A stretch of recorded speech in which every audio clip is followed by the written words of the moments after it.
రంజిత్ తెలంగాణ రాష్ట్ర వ్యాప్తంగా రాష్ట్ర రాజకీయాల గురించి ప్రతిరోజు చూస్తున్నాం.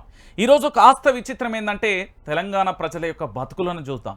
బతుకులు ఎట్లున్నాయి, నిజంగా మార్పు పేరుతో వచ్చిన ఈ తెలంగాణ రాష్ట్రంలో జరుగుతున్న అరాచకమైన పాలనను ఎట్లుందో తెలుసా మీ అందరికీ? ప్రభుత్వ హత్యగా భావిద్దామా? ప్రభుత్వమే హత్య చేసింది అనుకుందామా? ప్రభుత్వం ఏం చేస్తుంది అనుకుందాం? ప్రభుత్వం నిర్లక్ష్యం వహిస్తుంది అనుకుందామా? ప్రభుత్వం మొద్దు నిద్రపోతుందా? ప్రభుత్వం దున్నపోతు మీద వర్షం కొట్టినట్టుగా వ్యవహరిస్తుందా? అసలు ప్రభుత్వంలో చలనమే లేదా? అసలు తెలంగాణలో ప్రభుత్వం ఉందా? ప్రభుత్వం ఉంటే తెలంగాణ రాష్ట్రానికి సంబంధించిన విద్యాశాఖ మంత్రులు ఎక్కడా? తెలంగాణ ప్రాంతానికి సంబంధించిన ఎమ్మెల్యేలు ఎక్కడా? తెలంగాణ ప్రాంతానికి సంబంధించిన ఎంపీలు ఎమ్మెల్సీలు వాళ్ళందరూ కూడా ఎక్కడా అనేది కూడా చూసుకుందాం. ఎందుకంటే అధికార పార్టీకి సంబంధించే స్ట్రైట్ ప్రశ్న. ఈరోజు తెలంగాణ రాష్ట్ర వ్యాప్తంగా నిరసనలు కావాల్సిన పరిస్థితి ఉండే, కానీ ఎన్నికల కోడ్ కారణంగా కావచ్చు, లేకపోతే వారి యొక్క జిత్తుల మారి నక్కలెక్క రాజకీయ స్వలాభం కోసం చేస్తున్నారనే విషయాన్ని కూడా ఆ తేట తెల్లని చేయబోతున్నా. తెలంగాణ బిడ్డలారా, ఒక్కసారి ఆలోచించండి. ఈ విచిత్రమైన ఘటనకు సంబంధించి నిన్న మనం దీని గురించి దాదాపుగా 40 నిమిషాల పాటు చర్చించుకున్నాం. ఈ రోజు కూడా చెప్తున్నాం, సర్కారీ హత్య. ఇగో మరో గురుకుల విద్యార్థి మృతి, ఫుడ్ పాయిజన్తో చనిపోయిన ప్రశాంత్. 5 రోజుల పాటు మృత్యుతో పోరాటం. భువనగిరి గురుకులానికి చెందిన విద్యార్థి, ప్రభుత్వ హత్య అంటున్న కుటుంబ సభ్యులు. గురుకుల వ్యవస్థను గాలికి వదిలేస్తున్న ప్రభుత్వం. విద్యాశాఖ సంక్షేమ శాఖలు ఏమయ్యాయని ప్రతిపక్షాల ప్రశ్న. తీవ్రంగా కలిచివేసిందన్న హరీష్ రావు. సీఎం రేవంత్ గుండె కరగలేదు ఆర్ఎస్పీ అంటూ కూడా ప్రధాన అంశానికి సంబంధించి కూడా హైలైట్ చేసిన పరిస్థితి. ఒక్కసారి చూద్దాం. మరో గురుకుల విద్యాజ్యోతి ఆరిపోయింది. ఎన్నో ఆశలతో చిగురించిన విద్యా కుసుమం నేలరాలింది. గురుకుల విద్యాలయాలను కాంగ్రెస్ ప్రభుత్వం గాలికి వదిలేసింది. ఓవైపు వరుస ఆత్మహత్యలు, మరోవైపు ఫుడ్ పాయిజన్తో విద్యార్థుల ప్రాణాలు గాళ్లల్లో కలిసిపోతున్నాయి. అయినా ఇప్పటికీ చలనం లేకుండా నిద్ర వ్యవస్థలో ఉంది ప్రభుత్వం. ప్రతిపక్షంలో ఉన్నప్పుడు గగ్గోలు పెట్టిన హస్తం పార్టీ నేతలు నేడు ఏమయ్యారు? విద్యార్థి నాయకులు ఎక్కడున్నారు? విద్యార్థుల ప్రాణాలతో ఇంతగా చెలగట్టమాడుతున్న రేవంత్ సర్కార్ను ప్రశ్నించే నాయకులే లేరా? భువనగిరి గురుకుల పాఠశాలలో ఫుడ్ పాయిజన్ జరిగి మరణించిన దళిత విద్యార్థి ప్రశాంత్ది ముమ్మాటికి ప్రభుత్వ హత్య అంటూ ప్రతిపక్షాలు తీవ్ర స్థాయిలో మండిపడుతున్నాయి. విద్యా సాంఘిక సంక్షేమ శాఖల బాధ్యతలు సమన్వయం ముఖ్యమంత్రి చేస్తున్న నేపథ్యంలో ప్రశాంత్ మరణానికి బాధ్యత వహించాలని డిమాండ్ చేస్తున్నాయి. ఇంత జరుగుతున్న సీఎం రేవంత్ రెడ్డి మొద్దు నిద్రలో ఉన్నారంటూ ఆగ్రహం వ్యక్తం చేస్తున్న పరిస్థితి కనబడ్డది. ఒకసారి అందరూ ఆలోచించండి. గతంలో ఇదే ప్రభుత్వానికి సంబంధించి ఒక చిన్నగా ఇష్యూ జరిగితే దాన్ని ఏ స్థాయిలో కూడా గగ్గోలు పెట్టిలో మీ అందరికీ కూడా తెలుసు. తెలంగాణ రాష్ట్ర వ్యాప్తంగా కూడా ప్రతి ఒక్కరం కూడా చూస్తున్నాం. ఈరోజు మా దళిత బిడ్డ ప్రశాంత్ చనిపోతే ప్రభుత్వం కనీసం స్పందించలేదండి. కనీసం మంత్రులు కూడా ఒక ప్రకటన చేయలేదు. ఆ ప్రాంతానికి సంబంధించిన, ఆ జిల్లాకు సంబంధించిన మంత్రులు స్పందించకపోగా హేళన చేసి మాట్లాడుతున్న పరిస్థితి కనబడుతుంది.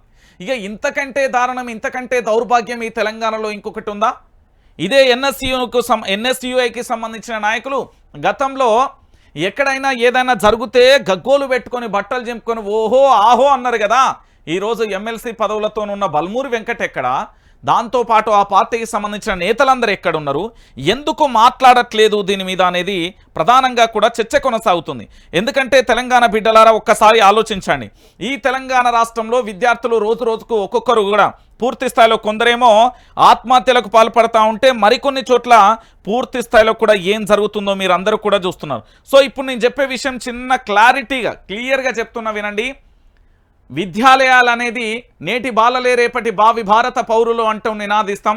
విద్యాలయాలంటే దేవాలయాలతో సమానం అంటాం. దాంతోపాటు టీచర్లకు సంబంధించి గురువులు అని చెప్తాం. పాఠాలు నేర్పించే ప్రత్యక్ష దైవం గురువులు అంటాం. దాంతోపాటు ప్రభుత్వానికి సంబంధించి పాలనా వ్యవస్థ చూసుకోవాల్సిన పరిస్థితి కనబడుతుంది. మరి విద్యాశాఖ ఎవరి దగ్గర ఉంది? విద్యాశాఖకి ఏమైంది? విద్యాశాఖ అర్రస్ ఎక్కిందా, అటకెక్కిందా? విద్యాశాఖ తెలంగాణలో లేదా? విద్యాశాఖ మంత్రి ఎక్కడ? విద్యాశాఖ మంత్రికి ఏమైంది? వాస్తవం కాదా ఇది? గురుకులాలలో పులిహోర తింటే విద్యార్థి చనిపోతారా? పట్టడన్నం పెట్టలేని దౌర్భాగ్యమైన ప్రభుత్వం ఉండేందుకు లేకెందుకు? ఇది ప్రభుత్వ హత్య కాకపోతే ఎవరిదండి? తెలంగాణ బిడ్డలారా, ఒకసారి మీరు అందరూ ఆలోచించండి. ఈరోజు గురుకులాలకు సంబంధించి ఆర్ఎస్ ప్రవీణ్ కుమార్ గారు ఎంత చక్కగా చేసిరు, ఎంత అద్భుతంగా చేసిరు, అది మీ అందరికీ తెలిసిన విషయమే కదా. మరి అలాంటిది పూర్తి స్థాయిలలో ఒకసారి చూడండి మీరే.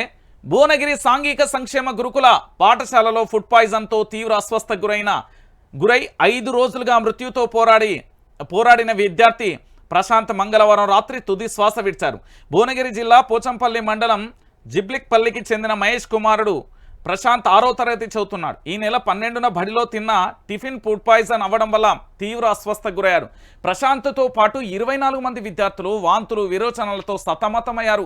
వీరిలో ప్రశాంత్ పరిస్థితి విషమంగా ఉండడంతో 13న హైదరాబాద్ తరలించారు. 5 రోజుల పాటు మృత్యుతో పోరాడిన ఆ చిన్నారి రెయిన్బో హాస్పిటల్లో మంగళవారం చనిపోయాడు. మిగిలిన వారిలో సికింద్రాబాద్, గాంధీలో 3, ఉస్మానియాలో 2, భువనగిరి జిల్లాలో 7 చికిత్స పొందుతున్నారు. ఎంత దారుణం అండి ఇది! ఎంత అవమానకరమైన సంఘటన! ఎంత హేమమైన ఎందుకు ఈ ప్రభుత్వం ఉండిగా? ఎందుకండి ఇక ఈ ప్రభుత్వం ఉండి? మార్పు పేరుతో వచ్చిన ప్రభుత్వం విద్యార్థుల ప్రాణాలను తీస్తున్నది ఈరోజు. ఈరోజు ముమ్మాటికి ప్రభుత్వ హత్య, కుటుంబ సభ్యుల ఆరోపణ. ఇది ఇలా ఉంటే ప్రశాంత్ డెడ్ బాడీకి పోస్ట్ మార్టం నిమిత్తం గాంధీ హాస్పిటల్కి తరలించారు. అక్కడికి పరిస్థితి మరింత దయనీయంగా ఉంది. గాంధీ హాస్పిటల్ వద్ద ఉద్రిక్త పరిస్థితి నెలకొంది. 24 గంటలైనా కూడా సిబ్బంది పోస్ట్ మార్టం స్టార్ట్ చేయకపోవడం గమనార్హం. కుటుంబ సభ్యులతో మాట్లాడనివ్వకుండా పోలీసుల ఓవర్ యాక్షన్, పటిష్ట బందోబస్తు మధ్య ప్రశాంత్ పోస్ట్ మార్టం నిర్వహించారు. చిరంజీవ అని ఆశీర్వదిస్తూ మురిసిపోయే తమ బిడ్డ నేడు విగత జీవితిగా కనబడడంతో తల్లిదండ్రులు కన్నీరు మున్నీరయ్యారు. సర్కార్ నిర్లక్ష్యంతో ఒక విద్యార్థి బలైన ఒక్కరంటే ఒక్కరు కూడా వారిని పరామర్శించడానికి రాలేదు. కొంతమంది కాంగ్రెస్ నేతలు మాత్రం పూర్తి స్థాయిలో కూడా ఎంత దారుణంగా వ్యవహరిస్తున్నారంటే ఘోరమండి ఇది పరిస్థితి. తెలంగాణలో అత్యంత దుర్భరమైన, దీనమైన, దౌర్భాగ్యమైన పరిస్థితి ఏదైనా ఉన్నది అంటే ప్రశాంత్ చనిపోవడమే. ఇది ప్రభుత్వ హత్య, ప్రభుత్వమే చేయించిన హత్య. రాష్ట్ర ముఖ్యమంత్రి రేవంత్ రెడ్డికి విద్యాశాఖ మంత్రి ఆయన దగ్గరే ఉన్నది కాబట్టి ఆయనను వెంటనే అరెస్టు చేయాలి. సుమోటోగా హైకోర్టు కేసు నమోదు చేసేసి రాష్ట్ర ముఖ్యమంత్రిని అరెస్టు చేయాలి. ఖచ్చితంగా అరెస్ట్ చేయాలి. ఎందుకు అంటే విద్యాశాఖ బాధ్యత వహించాల్సిన ఆయా శాఖ మంత్రి ఎవరంటే ఆయన దగ్గర ఉన్నది కాబట్టి ఆయనే బాధ్యత వహించాల్సి ఉంటుంది. ఒక్కరు కూడా మాట్లాడలే అండి కాంగ్రెస్ పార్టీకి సంబంధించి. అంతకుముందుకేమో నిప్పు మీద ఉప్పెత్త చిట అన్నట్టు ఎగిరిన సన్నాసులంతా ఏడబైలో మరి ఈరోజు విద్యార్థులకు సంబంధించి విగత జీవితులుగా కనబడుతుంటే కనీసం ఎందుకు కనబడట్లేదు అనేది పెద్ద ప్రశ్నగా మారిపోయింది. ఒకసారి మీరే ఆలోచించండి తెలంగాణ బిడ్డలారా. ఇంత చేస్తూ ఉంటే కనీసం ప్రభుత్వానికి సంబంధించి ఇంత జరుగుతూ ఉంటే ప్రభుత్వం కనీసం స్పందించట్లేదు. ఇది ఎంత ఘోరమైన చర్య! తెలంగాణలో ఒక విద్యార్థి చనిపోతే కనీసం ప్రభుత్వం ఇప్పటి వరకు ఒక ప్రకటన చేయలేదు. ఆ కుటుంబాన్ని పరామర్శించిన పాపాన లేదు. ఆ కుటుంబానికి కనీసం సానుభూతి చెప్పిన పాపాన లేదు.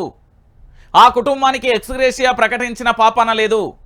గతంలో చిన్నారులు 2 వైష్ణవిను ఇంకో పాప ఇద్దరు కూడా అర్ధరాత్రి వేళ వాళ్ళ తలుపులు ఎవరు కొట్టిర్రు, అసలు ఏం జరిగింది హాస్టల్లో అంటూ కనీసం ఒక్కరు విచారణ చేపించలేదు. తల్లిదండ్రులేమో ఒంటి మీద పండ్లతో కొరికిన గాయాలు ఉన్నాయని చెప్పి వాళ్ళు కన్నీరు మున్నీరుగా విలపించిన పరిస్థితి కనబడుతుంది. ఇంత దారుణమైన పరిస్థితి తెలంగాణలో కొనసాగుతూ ఉంటే ముఖ్యమంత్రి మరి మొద్దు నిద్రపోతున్నాడా? రాష్ట్ర మంత్రులందరూ ఏం బీక్తున్నారు అనేది తెలంగాణ ప్రజల డైరెక్ట్గా అడుగుతున్నా. ఏం బీక్తున్నారు మీరు అంతుండి? రాజీనామా చేసి దొబ్బేర్రి, రాజీనామా చేసి మీ ఇంటికి పోర్రి. మీరు రాజీనామా చేసి మీ ఇళ్లలోకి వెళ్ళిపోవచ్చు. ఏ ఒక్క ఈ తెలంగాణ రాష్ట్రంలో తెలంగాణలో ఉంటాం, మాది తెలంగాణ, మాకు సావలే, మేము కూడా అన్నం తింటున్నాం, ఉప్పు కారం మాకు కూడా రోషం పౌరుషం ఉన్న ప్రతి ఒక్కడు కూడా బోర్యాడికి. ప్రశాంత్ వాళ్ళ ఇంటికి పోయి ₹1 కోటి ఎక్స్గ్రేషియా ప్రకటించి వాళ్ళకు ఉద్యోగం, డబుల్ బెడ్రూమ్ ఇల్లులు ఇచ్చిరా పోరి. ఈ ఫుడ్ పాయిజన్ పరిస్థితి ఏందో ఆ స్కూల్కి పోయి సస్పెండ్ చేయరు అందరినీ. అది లేదు. మనం ఎందుకు చేస్తాం? మనం చెయ్యం. మనం ఎందుకు చేస్తామండి? మనం ఎందుకు చేస్తాం? మన కాసులలో కకృతి పడ్డం. ఏ రియాల్టర్ దొరుకుతాడా, ఏ బిల్డర్ దొరుకుతుందా, ఏ ఫార్మా కంపెనీ దొరుకుతుందా, ఏ రియల్ ఎస్టేట్ దొరుకుతుందా, లేకపోతే ఏ అధికారి దొరుకుతాడా? గీవేటలు ఉన్నాం కానీ మనకు ప్రభుత్వ పరిపాలన ఏం శాతం అవుతుంది? మనకు అడ్మినిస్ట్రేషన్ ఏం శాతం అవుతుంది? మనకి ఏం శాతం కాదు. మనం దున్నపోతు మీద వానగొచ్చినట్టు ఉన్నాక ప్రభుత్వానికి ఏం సోయి ఉంటుంది? 10 కార్లు పోయినా, రోడ్లన్నీ ఖాళీగా ఉన్నాయా, నేను ముఖ్యమంత్రి హోదాలో పోయినా, మంత్రులు వచ్చినా, పోలీసులు అందరూ సంబంధించి పూర్తి స్థాయిలో కూడా ఏంది బందోబస్తు ఉన్నదా? గిది తప్ప మనకి ఇంకా వేరే సోయ ఏడున్నది? మనం మనసులుగా వచ్చినాం, కనీసం కొంచెం మానవత్వం కూడా లేదు ఈ ప్రభుత్వానికి. ఇది మార్పు పేరుతో వచ్చిన కాంగ్రెస్ ప్రభుత్వానికి సంబంధించి దీని గురించి మనం మాట్లాడుకోవాలి. ప్రశాంత్ పిల్లగాడు చచ్చిపోతే కనీసం వాళ్ళ కుటుంబానికి సంబంధించి ఒక్కరు పరామర్శ ఇవ్వలే. ఇంత దౌర్భాగ్యమా? ఇంత దారుణమా? ఏం ప్రభుత్వం రా నాయన అది? ఇదో ప్రభుత్వం, ఇదో కథ. ప్రశాంత్ చనిపోతే కనీసం ఆ జిల్లాకు సంబంధించిన ఎమ్మెల్యే మంత్రులు ఏడబోయారో నాకు అర్థమైతలేదు. ఇక విద్యాశాఖ అంటే తెలంగాణలో లేదు, అది ఎవరో రాష్ట్ర ముఖ్యమంత్రి పీఠం కింద దాచుకున్నాడు. మరి ఆయన మంత్రివర్గ విస్తరణ ఆయన వల్ల కాదు. అసలు ఆయన ప్రభుత్వం ఉంటుందా పోతుందో తెలియదు. ఈలోపు ఎంతమంది జీవితాలు ఆగమైతే, ఎంతమంది చనిపోతారు, ఎంతమంది మీద దాడులు జరుగుతాయి, ఏం జరుగుతాయి అనేది ఆ మనిషికి ఏమన్నా సోయున్నదో లేదో నాకైతే తెలియదు. తెలంగాణ బిడ్డలారా మీరే ఆలోచించరు. ఇక తెలుసు కదా ఆయన పేరు యనుమల రేవంత్ రెడ్డి, తెలంగాణ రాష్ట్ర ముఖ్యమంత్రి. మళ్ళీ చెప్తాను నేను, Anumula Revanth Reddy chief minister of Telangana. మీ భాషలో చెప్తాను నేను. ఈయన ఎవరు? తెలంగాణ రాష్ట్ర ప్రజల చేత ప్రజల కొరకు ఎన్నుకోబడిన ముఖ్యమంత్రి. ఓకేనా? క్లియర్ కట్ కదా. ఎన్నికల ప్రచారానికి రేవంత్ రెడ్డి ఈ నెల 19 నుంచి మే 11 వరకు కూడా ఇతర రాష్ట్రాలలో బిజీ. కాంగ్రెస్ తరపున ఎన్నికల ప్రచారం 50 సభలు 15 రోడ్ షోలలో పాల్గొననున్న రేవంత్ విద్యార్థులు రైతుల ఆత్మహత్యలపై సమీక్షించకపోవడంపై విమర్శలు. ఒరే నాయన, కొంచెమన్నా మానవత్వం ఉంటే ఈ ముఖ్యమంత్రికి మా పిల్లగాడ చచ్చిపోయింది, గాడి ఇవ్వో ఫస్ట్, గాడి సమీక్ష చేయి. ఆడికి పోయి ఆయనకు ఏంది ఆ ప్రశాంత్ పిల్లగానికి ఎక్స్గ్రేషియా ప్రకటించి తప్పైంది మా ప్రభుత్వ హత్యనే, అమ్మా తప్పైందని వాళ్ళ యొక్క బిడ్డ వాళ్ళ తల్లిదండ్రుల కాళ్ళు మొక్కిరా, మొక్కమంట బరాబరి. నువ్వు ముఖ్యమంత్రి పీఠంలో ఉన్నావు, ఇక్కడ ఇంత జరుగుతూ ఉంటే కనీసం స్పందించకపోవడం ఇతర రాష్ట్రాలలో ఈయన బిజీ అట. ఏమవుతుంది ఆడికి పోయి? ఏం ఇంగ్లీష్ మాట్లాడతావు, ఏం హిందీ మాట్లాడతావు? ఇక చూడుర్రి, ఇక్కడ రాష్ట్ర ముఖ్యమంత్రి రాష్ట్ర విద్యాశాఖ మంత్రిగా ఉన్న రేవంత్ రెడ్డి కేరళ పర్యటనకు వెళ్లారు. లోక్సభ ఎన్నికల నేపథ్యంలో ఆయన కాంగ్రెస్ పార్టీ తరఫున అక్కడ ప్రచారంలో పాల్గొననున్నారు. 2 రోజుల పాటు ఆయన ఎన్నికల ప్రచారం చేయనున్నారు. రాష్ట్రంలోని గురుకులాలలో విద్యార్థుల మరణాలను పట్టించుకోకుండా రేవంత్ రెడ్డి రాజకీయ కార్యక్రమాలలో పాల్గొనడంపై ఇప్పటికే విమర్శలు వస్తున్నాయి. రేవంత్ రెడ్డిని జాతీయ స్టార్ క్యాంపెయినర్గా కాంగ్రెస్ ప్రకటించింది. 7 రాష్ట్రాల పీసీసీలు రేవంత్ను ప్రచారానికి రావాలని పిలిచాయి. దీంతో కేరళతో పాటు మరో 6 రాష్ట్రాలలో రేవంత్ రెడ్డి ఎన్నికల ప్రచారంలో పాల్గొనున్నారు. మొత్తం 50 సభలు 15 రోడ్ షోలు. అబ్బో, ఈయన ముఖాన్ని చూసి ఎన్ని 50 సభలట 15 రోడ్ షోలు అట ఈ పిల్లగాన్ని చూసి. ఓరి దేవుడు. ఈ నెల 19 నుంచి వచ్చే నెల 11 వరకు ఇతర రాష్ట్రాలలో ఎన్నికల ప్రచారంలో బిజీగా ఉండనున్నారని తెలుస్తుంది. గుజరాత్, బీహార్, ఏపీ, మహారాష్ట్ర, కర్ణాటక, కేరళ, తమిళనాడులో ప్రచారం చేస్తారని కాంగ్రెస్ వర్గాలు అంటున్నాయి. బుధవారం కేరళలో రేవంత్ రెడ్డి ఎన్నికల ప్రచారంలో పాల్గొన్నారు. విద్యాశాఖ మంత్రిగా ఉండి గురుకులాలలో విద్యార్థుల వరుస మరణాలపై సమీక్ష చేయకుండా వాటిని నివారించేందుకు తీసుకోవాల్సిన చర్యలపై చర్చించకుండా రాజకీయం మీద దృష్టి పెట్టడంపై విమర్శలు వెల్లువెత్తుతున్నాయి. ఇప్పటికే రైతుల మరణాలను చులకన చేశారనే విమర్శలు కూడా రేవంత్ రెడ్డి ఎదుర్కొంటున్నారు. ఇక ఈయన పరిస్థితి ఇది. ముఖ్యమంత్రి ఏడున్నాడు? తెలంగాణలో అయితే లేడు. మీరు తెలంగాణలో ఉన్నారని ఆశపడేరు. మన ముఖ్యమంత్రి తెలంగాణలో లేడు. తెలంగాణలో ఉంటే మాట్లాడుకుందాం, కానీ తెలంగాణలో అయితే లేడు. గుర్తుపెట్టుకోరు, తెలంగాణలో రాష్ట్ర ముఖ్యమంత్రి యనుమల రేవంత్ రెడ్డి లేడు. ఈయన కేరళలో ఉన్నాడు ప్రస్తుతానికి సంబంధించి. ప్రస్తుతానికి ఈయన ఎక్కడున్నాడంటే కేరళలో ఉన్న పరిస్థితి కనబడుతుంది. ఇక ఈడ విద్యార్థులు చచ్చిపోతున్నారు, ప్రశాంత్ చచ్చిపోతున్నారు అంటే సమీక్ష లేదు.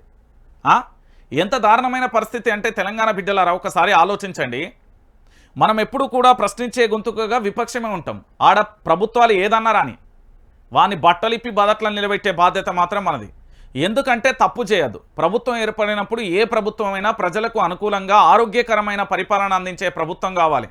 ఆల్రెడీ అక్కడ భువనగిరిలో 2 చిన్నారులు చనిపోయారు. దాని గురించి ఇప్పటి వరకు మాట్లాడలే. వాళ్ళ తల్లిదండ్రులు ఎంత కన్నీరు మున్నీరా విలపిస్తున్నారో ఇప్పటి వరకు తెలంగాణ సమాజానికి అంతా తెలుసు. దానితో పాటుగా ఇప్పుడు మరో సంఘటన ఏంటంటే ఫుడ్ పాయిజన్తో పులిహోర తిన్న విద్యార్థులు 24 మంది అస్వస్థకు గురి కావడం, అందులో ప్రశాంత్ చనిపోవడం. దీని గురించి కూడా మాట్లాడడం. మరి విద్యాశాఖ మంత్రి ఎవరు తెలంగాణకు? రాష్ట్ర ముఖ్యమంత్రి యనుమల రేవంత్ రెడ్డి కాదా? ఆయన బాధ్యత లేదా? ఇతర రాష్ట్రాలలో చక్కర్లు కొడుతుండేనే హాయ్ బాయ్ ఇక్కడ కాంగ్రెస్ తీసుకురావాలి. ఏం కాంగ్రెస్? నీ కాంగ్రెస్తో ఏం ఊరిగింది తెలంగాణలో నీ కాంగ్రెస్ ఏం ఊరిగింది? గత ప్రభుత్వం అంటే వదిలే 10 ఏళ్లలో వాళ్ళు తప్పులు చేసిరు కాబట్టి వాళ్ళని విపక్షాలలో పెట్టేసినాం. వాళ్ళ తప్పులను కూడా భయంకరంగా ఎత్తి చూపిన. ఇప్పటి ప్రభుత్వం అంతకంటే ఎక్కువ చూపెడతా. ఎందుకు అంటే ప్రభుత్వం అనేది పటిష్టంగా ఉండాలి. ప్రజలకు ప్రభుత్వం ఆరోగ్యకరమైన పరిపాలన అందించాల్సింది. పోయి ఇతర రాష్ట్రాలు ఇగో కేరళకు వచ్చినా ఇగో ఇట్లా ఉత్తుండ ఆయన ఆడిపోయి ఈడ కన్నీరు మున్నీరు అవుతున్నాయి, ప్రాణాలు పోతున్నాయి. ఏంది పరిస్థితి అంటే పట్టించుకొని పరిస్థితి కనబడుతుంది. ఏమయ్యా రేవంత్ రెడ్డి, ఇదేనా నీ పాలన? అరే నల్గొండ జిల్లాకు సంబంధించిన మంత్రులు కొంచెమన్నా మానవత్వం సిగ్గుసరం లేదా అంటున్నారు తెలంగాణ ప్రజలు. ప్రశాంత్ చనిపోతాడు పోతే ఏమైంది వీళ్ళ కాళ్ళకేమన్నా బొబ్బలు వస్తున్నాయా లేకపోతే ఏమన్నా అవుతుందా? ప్రశాంత్ చనిపోతే అక్కడికి పోయి కనీసం ఆ వాళ్ళ తల్లిదండ్రులు ధైర్యం ఇచ్చి తప్పు జరిగింది ప్రభుత్వమే తప్పు చేసింది అని చెప్పి ఒప్పుకోనస్తే మీకు ఏం రోగం పుడుతుందిరా సన్నాసులు అంటున్నారు తెలంగాణ ప్రజలు. ఎంత దారుణం, గురుకుల వ్యవస్థ ఎంత దారుణంగా పడిపోతుందంటే రోజు రోజుకు. ఇంత నీచమా? ఈయన పోయి కేరళలో హాయ్ బాయ్ అంటాడండి. బుధవారం నిన్న ఆయనే ఉన్నాడు ఈ సారు. ఈడ సమీక్షలద్దు ఏదద్దు, స్టార్ క్యాంపెయినర్ అట. ఈయన స్టార్ క్యాంపెయినర్, బ్లాక్ మెయిలింగ్ చేసేది విపక్షంలో ఉన్నప్పుడు. ఇప్పుడు కూడా గదే చేస్తాడు ఆయన. సీఎం పదవిలో ఉండి గదే చేస్తాడు, విపక్షంలో ఉండి కూడా గదే చేసిండు ఆయన. మీకు తెలియదా? మీకు తెలియదు ఆయన రాజకీయ ప్రస్థానం ఏంది ఆయనది? ఏ నుండి ఏడు దాకా వచ్చిండు? ఓకే, చిన్న స్థాయి నుండి ముఖ్యమంత్రి అయింది, ఆడికి యాక్సెప్టబుల్.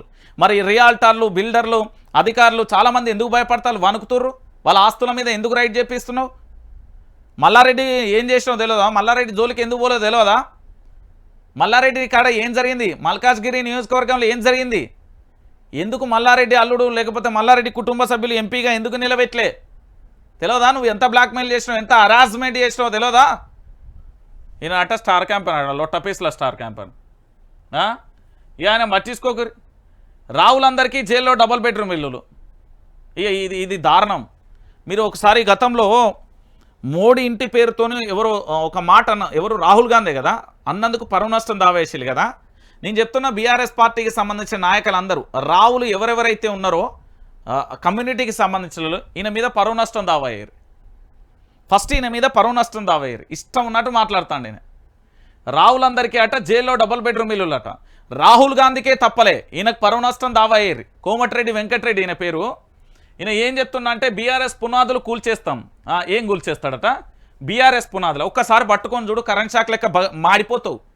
కరెంటు షాక్ లెక్క మాడిపోతావు ఒక్కసారి. బీఆర్ఎస్ పునాదులు అంటే ఎవరో తెలుసా? బీఆర్ఎస్ పునాది అంటే ఏందో తెలుసా?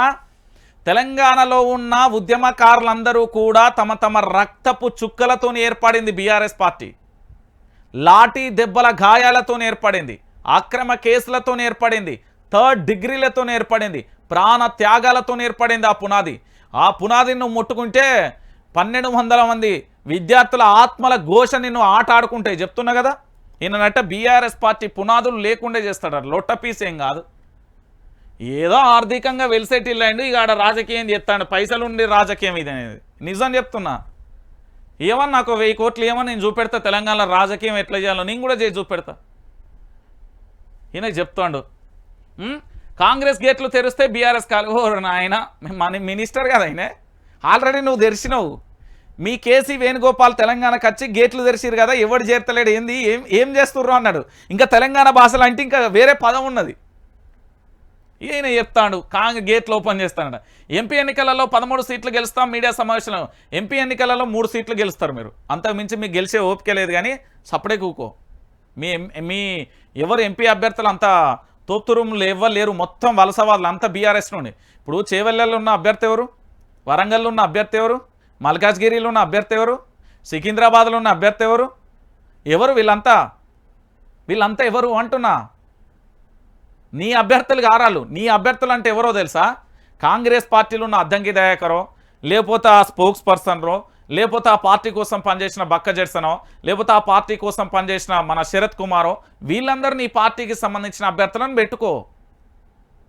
మంది వచ్చిన కొడుకు నా కొడుకే అన్నట్టు మంది ఏంది పక్క పార్టీ నుండి తీసుకొచ్చుకున్న అభ్యర్థులను పెట్టుకొని గెలుస్తామంటే ఎట్లా గెలుస్తారు? ఎవడు గెలవనిస్తాడు అనుకుంటున్నావు?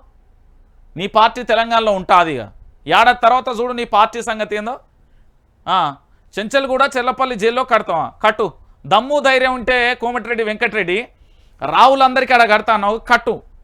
నువ్వు పోయి ఉంటావు. వాళ్ళ వీళ్ళు పరువు నష్టం దావేస్తే ఒక ఏంది ఇంటి పేరుతో అందరినీ దూషించిండని గనక పెట్టుకుంటే ఇక నీకు నాకు తెలిసి రాజకీయ సన్యాసమే, తర్వాత ఇంకేం ఉండదు. ఈయన అట చెప్తాడట, ఈయన ముచ్చట వినాలట. ఇక ఇది ఘోరం. తెలంగాణలో మీరు చాలా జాగ్రత్తగా వినాల్సిన అంశం ఇక ఇదొకటి. రుణమాఫీ కల్లి వెళ్ళి రోజుకో మాట చెప్తున్న సర్కార్. డిసెంబర్ 9 వాయిదా అన్న రేవంత్ రెడ్డి. కొత్తగా ఆగస్టు 15 అని కొత్త తేదీ ప్రకటన. విడతల వారీగా మాఫీ అంటున్న మంత్రి వెంకటరెడ్డి. రుణమాఫీకి ఏడాది పడుతున్న కాంగ్రెస్ ఎమ్మెల్యే. ఆశగా ఎదురుచూస్తున్న రాష్ట్ర రైతులు. 4 నెలలు గడిచిన పైసా ఇవ్వని సర్కార్. ఇదిగో అయిపోయింది, అదిగో అయిపోయింది. ఇవాళ వస్తే రేపు ఇస్తాం, వచ్చి వాళ్ళు చెప్పిన దానికంటే ఎక్కువ చేస్తామని చాలా మాటలు చెప్పారు. కానీ ఆ మాటలలో పావుల వంతు కూడా అమలుకు నోచుకోని పరిస్థితి. రైతు రుణమాఫీ విషయంలో ఇదే జరిగినట్టుగా కనిపిస్తుంది. డిసెంబర్లోనే చేస్తామని చెప్పిన మాట 4 నెలలు గడిచినా పూర్తి చేయడం లేదు. దీనికి తోడు తాజాగా ముఖ్యమంత్రి సహా మంత్రులు, కాంగ్రెస్ ఎమ్మెల్యేలు చేస్తున్న వ్యాఖ్యలు రైతులను మరింత ఆందోళనకు పెడుతున్న పరిస్థితి కనబడుతుంది. ఏమని చెప్పిండని ఏకకాలంలో 2 లక్షల రూపాయల రుణమాఫీ చేస్తా అని చెప్పిండు. డిసెంబర్ 9వ తారీఖున గిట్ల పోయి గట్ల తెచ్చుకో అని చెప్పిండు. ఎవరు చెప్పిండు? రాష్ట్రానికి సంబంధించిన యనుమల రేవంత్ రెడ్డి గారు చెప్పిండు. అప్పటి పిసిసి అధ్యక్షుడిగా ఉన్నాయనే ఎన్నికల ప్రచారంలో చెప్తే పాపం మా రైతులకు ఏంది అంటే వాళ్ళకు ఒక రకంగా చెప్పాలంటే అత్యాశకు పోయిర్రని నేను అనుకుంటా. ఎందుకు అంటే అప్పటికే వాళ్ళకు రైతుకు సంబంధించిన పెట్టుబడి వస్తుంది, రైతు బీమా వస్తుంది, 24 గంటల కరెంట్ వస్తుంది, నీళ్ళు వస్తున్నాయి. ఇక రేపో మాపో ఎరువులు కూడా ఉచితంగా ఇవ్వడానికి ప్రణాళిక సిద్ధమైంది. ఇవన్నీ ఇచ్చిన తర్వాత రుణమాఫీ అనేది గత ప్రభుత్వానికి సంబంధించి విడతల వారీగా చేసింది. ఈ ప్రభుత్వానికి సంబంధించి చేయకపోవడంతో పూర్తి స్థాయిలో ఇక మరి ఇప్పుడు ఎట్లా రైతులకు సంబంధించి ఎంత కోపంగా ఉన్నారంటే రైతులకు రుణమాఫీ చేయలే, రైతులకు రైతు బంధు వేయలే, రైతులకు సంబంధించి పూర్తి స్థాయిలో కూడా 24 గంటల కరెంటు లేదు, రైతులకు నీళ్లు లేవు, రైతుల ఆత్మహత్యలు కొనసాగుతున్నాయి. ఇప్పటికే తెలంగాణలో 230 చిలుకు పై మంది రైతులు కూడా చనిపోయిన పరిస్థితి కనబడ్డది. అంటే తెలంగాణ బిడ్డలారా ఒక్కసారి ఆలోచించండి. ఈ తెలంగాణ రాష్ట్రంలో రైతులు ఎంత అవస్థ పడుతున్నారు అంటే మామూలు అవస్థ కాదు. అది నిజంగా చెప్తున్నా. ఎంత ఘోరం అంటే పురుటి నొప్పుల కోసం తల్లి ఒక బిడ్డను కనడానికి ఎంత కష్టపడుతుందో వాళ్ళు పంటలు పండియడానికి అంతే కష్టపడుతున్నారు. ఈరోజు రైతాంగాన్ని తెలంగాణ కాంగ్రెస్ మోసం చేస్తున్నది. యనుమల రేవంత్ రెడ్డి ప్రభుత్వం మోసం చేస్తున్నది. రైతులారా మేల్కోండి, మీ ఓటు జాగ్రత్త పైలమని చెప్తున్నా. వీళ్ళు ఇవాళ డిసెంబర్ 9 అంటారు, రేపు ఆగస్టు 15 అంటారు, తర్వాత జనవరి 1 అంటారు, తర్వాత ఏప్రిల్ 1 ఫూల్స్ చేస్తారు. రైతు రుణమాఫీ విషయంలో ఫూల్స్ కావాల్సిందే. వీళ్ళని నమ్మితే మాత్రం మీకు ఇక ఘోరమైన పరిస్థితి ఉంటుంది. ఇక మీకు ఈ విషయం తెలిసిందే కదా. మాదిగలంటే రేవంత్ రెడ్డికి చిన్న చూపు. కాంగ్రెస్లో అంటరాని వాళ్ళుగా చూస్తున్నారు. రేవంత్ లాంటి సీఎంను నేను చూడలేదు, కడియం ఓడిపోతాడు, సర్వేలన్నీ బోగస్, రేవంత్ రెడ్డి అనుకున్న వాళ్ళకే టికెట్ అంటూ కూడా చెప్పిన పరిస్థితి కనబడుతుంది. మొత్తానికి మోత్కుపల్లి నరసింహులు మరొకసారి ఫైర్ అయిపోయిండు. మోత్కుపల్లి నరసింహులు ఏమంటుండ అంటే మాదిగలంటే రేవంత్ రెడ్డికి చిన్న చూపి. అవును, నిజంగానే. ఎందుకు అంటే బక్క జెడ్సన్ అన్న పరిస్థితి అదే, దాంతోపాటు అద్దంకిది పరిస్థితి అదే, మోత్కుపల్లి నరసింహులు అదే. రాజకీయ ఉద్దండలుగా పేరున్న వాళ్ళందరికీ కూడా కాంగ్రెస్లో అవమానం జరిగింది. ఇది ఎవరు ఒప్పుకోనా ఇదైతే నిజం, నేనైతే యాక్సెప్ట్ చేస్తా, ఇది నిజం. కానీ ఇక్కడ ఇంకొక విషయం ఏంటంటే మోత్కుపల్లి నరసింహులు ఏం చెప్పిండంటే ఒక అంశం చెప్పిండు. కడియంతో పాటు తెలంగాణలో ఉన్న చాలామంది కూడా ఇతర పార్టీలను ఆఖరికి దానం నాగేందర్తో సహా నేను చెప్పిన ఏది పార్టీ మారచ్చిన వాళ్ళు అందరూ ఓడిపోతున్నారు. సర్వేలు చెప్పినాయి కాంగ్రెస్కు 2-3 వస్తాయట, కాంగ్రెస్కు 2-3 వస్తాయట, బీజేపీకు 6 వస్తాయట, మొత్తం బీఆర్ఎస్ అన్నట్టుగా చెప్తున్నా కదా. బీఆర్ఎస్ ప్రభంజనం కొనసాగబోతుంది అని చెప్తున్నారు. ఖచ్చితంగా అదే జరగబోతుంది. ఎన్ని సర్వేలు చేసుకున్నా, ఏం సర్వేలు చేసుకున్నా తెలంగాణలో రాబోయే పార్లమెంట్ ఎన్నికలలో ఖచ్చితంగా కూడా తెలంగాణ గలం, తెలంగాణ బలం, తెలంగాణ దళం అంటే ప్రశ్నించడానికి తెలంగాణ ఉంటుంది, తెలంగాణ గుంపు ఉంటుంది, తెలంగాణ బలం, మేము తెలంగాణ వాదులం అనేది పార్లమెంట్లో నిరూపిస్తారు. ఖచ్చితంగా కూడా తెలంగాణ వాదులు అక్కడ ఉంటారు, గుర్తుపెట్టుకోరు తెలంగాణ బిడ్డలారా. ఇక చూడుర్రి, ఏది కాఫర్ డ్యామ్ కడతా ఖర్చు భరిస్తామన్న ఎల్ఎన్టీ బీఆర్ఎస్ను డిమాండ్తో దిగివచ్చిన సంస్థ. నేను చెప్పలే ఏంది అంటే మేడిగడ్డలోని 7వ బ్లాక్. ఇగో చూడు, మేడిగడ్డలోని 7వ బ్లాక్లో 19, 20, 21 పిల్లర్లు కుంగిపోయినాయి. అప్పుడు ప్రతిపక్షంలో ఉన్న కాంగ్రెస్ తీవ్ర విమర్శలు చేసింది. ఇక కాంగ్రెస్ అధికారంలోకి వచ్చిన తర్వాత మేడిగడ్డ విషయంలో విమర్శలు చేయడం మొదలుపెట్టింది. దీంతో బీఆర్ఎస్ పార్టీ మేడిగడ్డను రిపేర్ చేయాలని ప్రాజెక్టు నిర్మించిన ఎల్ఎన్టీ సంస్థను డిమాండ్ చేసింది. దీంతో వాళ్ళు ఏమన్నారు అంటే ఎల్ఎన్టీ సంస్థకు సంబంధించి ఒక మాట చెప్పింది. రాష్ట్ర ముఖ్యమంత్రిగా పనిచేసిన తొలి ముఖ్యమంత్రి ఎవరైతే ఉన్నారో కల్వకుంట్ల చంద్రశేఖరరావు పట్ల మాకు అపారమైన గౌరవం ఉంది, వ్యక్తిగతంగా చాలా ప్రేమ ఉంది. ముఖ్యమంత్రిగా తన బాధ్యతలో ఉన్నప్పుడు ఎలా ఆ ప్రజల కోసం కష్టపడ్డాడో తెలుసు. ఒక ప్రాజెక్టు విషయంలో మేము 10 అడుగులైనా వెనక్కి వేసి ఆ ఖర్చు భరిస్తాం. మాకు ఇతర ప్రాజెక్టులలో లాభాలు ఉండొచ్చు, ఇలా నష్టం వచ్చినా లాభం వచ్చినా కేవలం కేసీఆర్ అనే వ్యక్తి కోసం మాత్రమే మళ్ళీ చేస్తామంటూ ఒప్పుకున్నారు వాళ్ళు.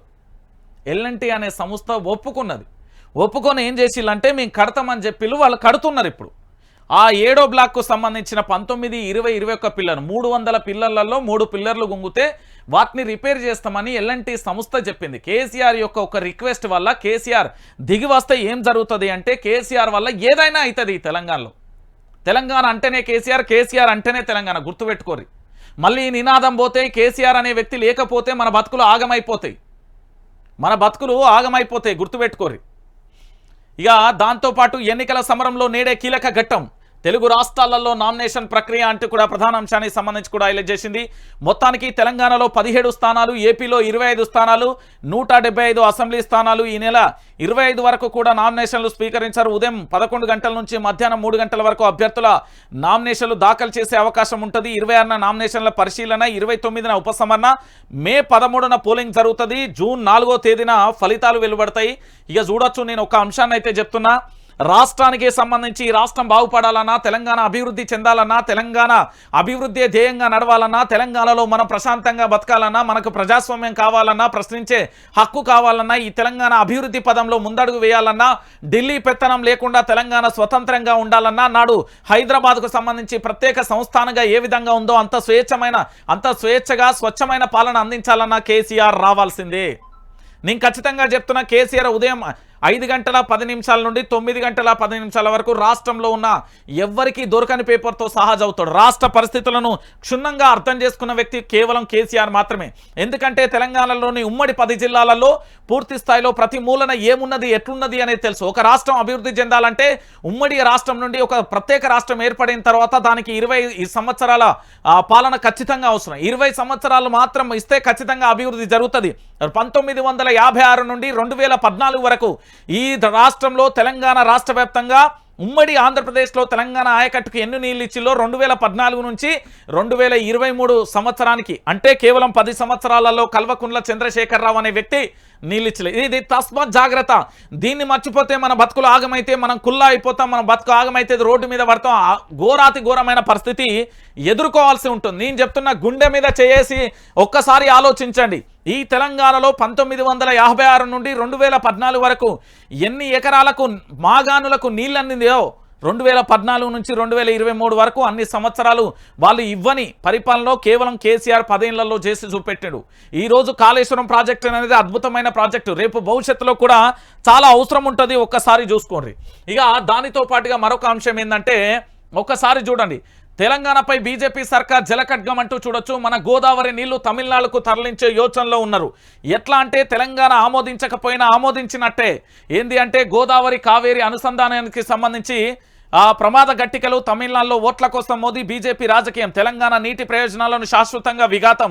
ఛత్తీస్గఢ్ వాటాను తరలిస్తామంటూ కల్లబొల్లి మాటలు. కృష్ణా జిల్లాలో కర్ణాటక మహారాష్ట్రకు అదనపు వాటా. గోదావరి మిలుగులపై లెక్కలు తేల్చని ఎన్డబ్ల్యూడిఏ. మరో బాబ్లీ పోతిరెడ్డి పాడులా మారనున్న ఇచ్చంపల్లి. భావి తరాలకు తీరని అన్యాయం జరుగుతుంది. నేను చెప్పలే, కేసీఆర్ అనే వ్యక్తి లేకపోతే మన బతుకులు రోడ్డు మీద షిప్ప బతుకులు అవుతాయి. నేను చెప్తున్నా కదా, కేసీఆర్ నాకు ఒక ఏంది అంటే, మా మిత్రుడికి సంబంధించి, మా మిత్రుడు కేసీఆర్ దగ్గర ఏంది అంటే కొన్ని విలేకరు సీనియర్ రిపోర్టర్ ఒక మాట చెప్పిండు. కేసీఆర్ అనే వ్యక్తి లేకపోతే తెలంగాణ ఆగమయ్యేదిరా. తెలంగాణ మొదటిసారి జెండా పట్టుకున్నప్పుడు హేళన చేసి అవమానపరిచిలు, అయినా ముందడుగు వేసిండు, తెలంగాణ రాష్ట్రాన్ని సాధించిండు. దాంతోపాటు పూర్తి స్థాయిలో కూడా అవమానం జరిగిన తర్వాత కూడా ఏం జరిగింది అనే విషయాన్ని కూడా చూస్తున్నారు. దాంతోపాటు ఇంకొక అంశం కూడా చూడరు తెలంగాణ ప్రజలారా, 10 సంవత్సరాలలో అభివృద్ధి ఎట్లా జరిగిందనేది మన కళ్ళ ముందు కనబడుతుంది. ఇప్పటికే కేసీఆర్ మళ్ళీ రావాలనే జపం కూడా మొదలైంది. ఇగో గోదావరి కావేరి అనుసంధానంతో మేడిగడ్డ బ్యారేజ్ వద్ద ఇచ్చంపల్లి వద్ద డ్యామ్ నిర్మించడం వల్ల దిగువనున్న సమ్మక్క బ్యారేజీ ఏంది అంటే ఎఫ్ఆర్ఎల్ 83 మీటర్ల ఇచ్చంపల్లి డ్యామ్ ఏంది డౌన్ స్ట్రీమ్ ముంపునకు గురవుతుంది. అదే తీరిన ఇచ్చంపల్లి డ్యామ్ కూడా ఎఫ్ఆర్ఎల్ 87 మీటర్ల మేడిగడ్డ బ్యారేజ్ డౌన్ స్ట్రీమ్ ముప్పునకు గురవుతుంది. సాంకేతికంగా ప్రతిపాదన ప్రమాదానికి సాగునీటి రంగ నిపుణులు అయితే హెచ్చరిస్తున్నారు. మొత్తానికి చూడొచ్చు, ప్రాజెక్టుకు సంబంధించి ఆగమాగమయ్యే పరిస్థితి ఉంటుంది. మరో దేవాదుల ప్రాజెక్టులా మారిపోతుంది.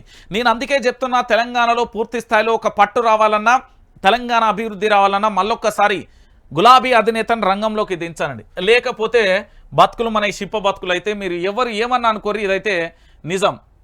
ఇక దాంతోపాటుగా ఇక చూసిరు కదా, గురుకుల విద్యార్థి పాపం సికింద్రాబాద్లోని గాంధీ దవాఖానా దగ్గర రోధిస్తున్నది వల్ల ఎవరు గురుకుల విద్యార్థి ప్రశాంత్ కుటుంబ సభ్యులు. గురుకుల విద్యార్థి మృతిపై దుమారం, ప్రశాంత్ మృతిపై భువనగిరి పాడు. ఇది చెప్పిన కదా ఎంత దారుణం అంటే, తల్లి నేనైతే ఈ తెలంగాణ ప్రజల పక్షాన ఈ రాష్ట్ర ప్రభుత్వం తరపున క్షమించు, మన్నించు.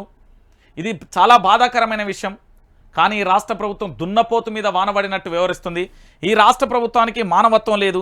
ఈ రాష్ట్ర ప్రభుత్వం ఎంత నీచమైందంటే ఇక నువ్వు చూస్తున్నావు, కొడుకునే కోల్పోయినావు, రేపు పొద్దుగాల ఎంతమంది కోల్పోవాల్సి వస్తుందో చూడాల్సిన పరిస్థితి కనబడుతుంది. నేను అందుకే ఒక మాట చెప్తున్నానా తల్లి, నేను తల్లిదండ్రులందరికీ హెచ్చరిస్తున్నా, గురుకుల పాఠశాలల్లో ప్రభుత్వ ప్రైవేట్ హాస్టళ్లలో చదువుతున్న మీ పిల్లలను ప్రేమతో ఆప్యాయంగా ఏం జరుగుతుంది హాస్టళ్లలో ఎలా ఉన్నది ప్రతిదీ కూడా తెలుసుకోండి.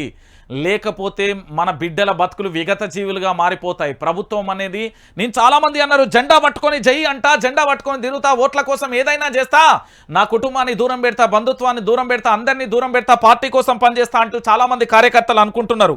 కానీ కార్యకర్తలు అందరికీ చెప్తున్నా, అన్ని పార్టీల కార్యకర్తలకు నేను ఒకటే మాట చెప్తున్నా, రేపు భవిష్యత్తులో మన ఇంటి బిడ్డ కూడా ఇదే పరిస్థితి అవుతుంది. ఎవడి కోసమో పోయి మీ జీవితాలను ఆగం చేసుకోకండి. మన జీవితాలను మనమే తీర్చిదిద్దుకోవాలి. దయచేసి ఆలోచించండి. ఇక్కడ వైఆర్టీవీ తెలుగు న్యూస్ ఛానల్ మీకోసం ఎప్పుడు ఉంటారు. చాలామంది విమర్శలు చేస్తూ ఉన్నారు. నేను చాలామంది నాతో కూడా అంటున్నారు, అన్న వైఆర్టీవీ న్యూస్ ఛానల్కి సంబంధించి పూర్తి స్థాయిలో విపక్షంగా మారిపోయినావు, పట్టుమని 100 రోజులు రాలే, అప్పుడే పుట్టిన బిడ్డ, లేకపోతే అది ఇది అని చెప్తున్నారు. సింపుల్గా 3 ప్రశ్నలు మీ దగ్గర ఉంచుతా, గుర్తుపెట్టుకోరు తెలంగాణ బిడ్డలారా.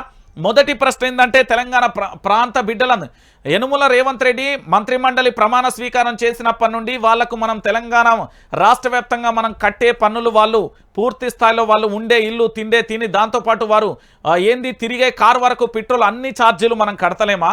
వాళ్ళు జీతాలు తీసుకుంటలేరా? మరి అలాంటప్పుడు ఎందుకు ప్రశ్నించకూడదు? ఎవడైతే మనకేంది తెలంగాణ రాష్ట్రానికి అన్యాయం చేసినా ఏం చేసినా ప్రశ్నిస్తూనే ఉంటాం. ఇగో మీకు అండగా ఉంటా, ఎవడో ఎన్నో చెప్తా ఉంటాడు, ఏదో జరుగుతుంది, తస్మత్ జాగ్రత్త.